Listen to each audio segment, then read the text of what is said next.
Bangaloreans, good morning. Today the hot seat with me is Mr. Ashok Dalwai, Deputy Director General of Unique Identification Authority of India. Yes, he works with Mr. Nandan Lekini, Chairman of the authority, to issue every Indian an identification number. Aadhaar or UID, as we all know, a multi-purpose national identification card. The exercise is really unique. We also know how we have to stand in long queues and for hours to get our details fed into the computer, and again wait for long to get the card. We also have a lot of doubts and queries regarding the project. What purpose does it serve? With all other documents like will all other documents like PAN card, passport, ration, voter card, etc. be linked to it? I, on behalf of all you Bangaloreans, will fire questions at Mr. Dalwai and try to get answers from him. Welcome, Mr. Dalwai.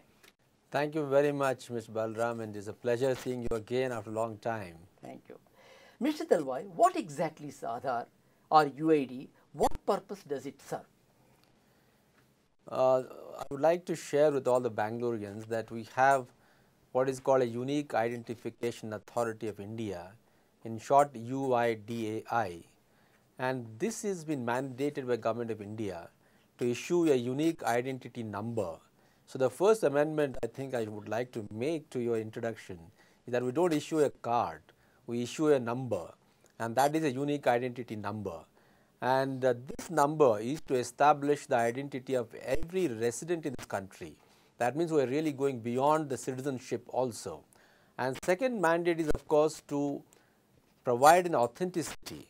Now authenticity, which is going to be provided 24/7 online by us, is going to facilitate a large number of service deliveries by all the service providers, who include of course the state governments and the union government, as also the private service providers like the mobile service providers. And these services are now going to be seeded onto Aadhaar, and then that is going to bring about transparency, objectivity and easy delivery. In effect, it is going to improve the effectiveness and the efficiency of the services. That is what is unique ID for you. Oh, great. Mr. Dalwai, the card that we get, do we get a card or just the number, or is it a number on a card?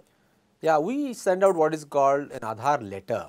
Oh. At the end of a successful generation of an Aadhaar number based on the demographics and biometrics, we send out an Aadhaar letter to every resident, and that Aadhaar letter would have a tearable portion at the end of it, which would contain the photograph, the address and the identity number.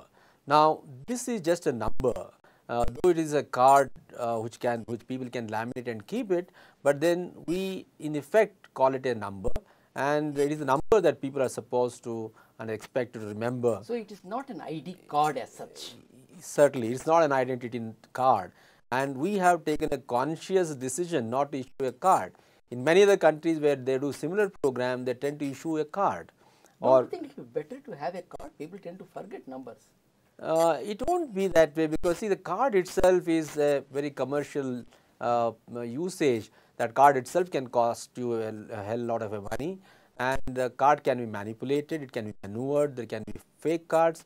So we have taken a conscious decision just to issue a number, and the citizens need not be worried about remembering this, because one is that it is going to be seeded onto various services like ration cards or a passport or a PAN card, where this number would automatically find a vision there. Oh, so whichever card you have, yeah, this number will always be there. Oh. And then if you forget your number, you can always get back to us and we'll give you back the number. Oh. So that kind of facility we have. Fine, fine.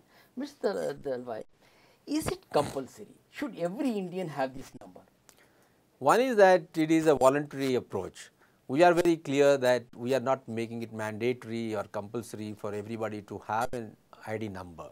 We have consciously decided that it is going to be a voluntary thing.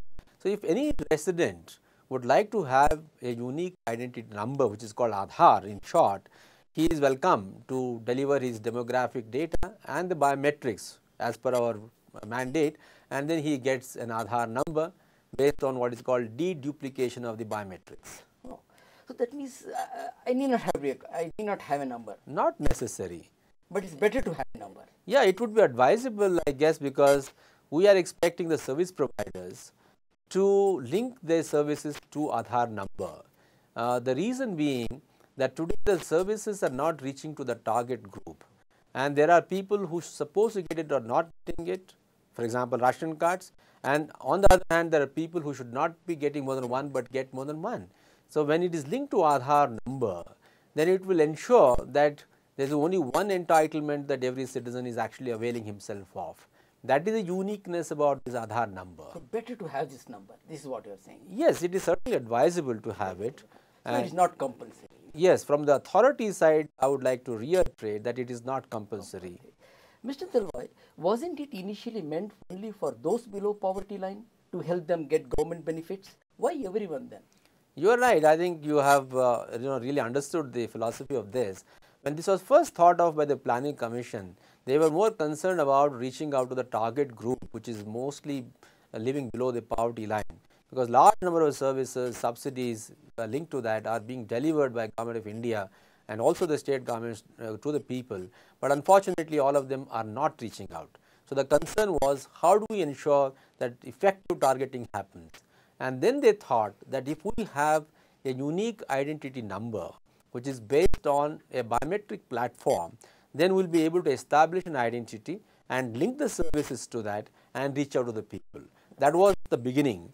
And then when we thought of this thing, we really do not know who is going to come above the poverty line, who is going to come the poverty line, it is a continuing dynamic situation. So, it is also possible that there are people who are not below the poverty line, but would like to avail of services, for example passport or a bank account or something else, or a scholarship for example, and then they may also stand to benefit if they have an Aadhaar number, and similar services could be linked to Aadhaar, and that is how the whole universal population is being now covered, but of course on a voluntary basis.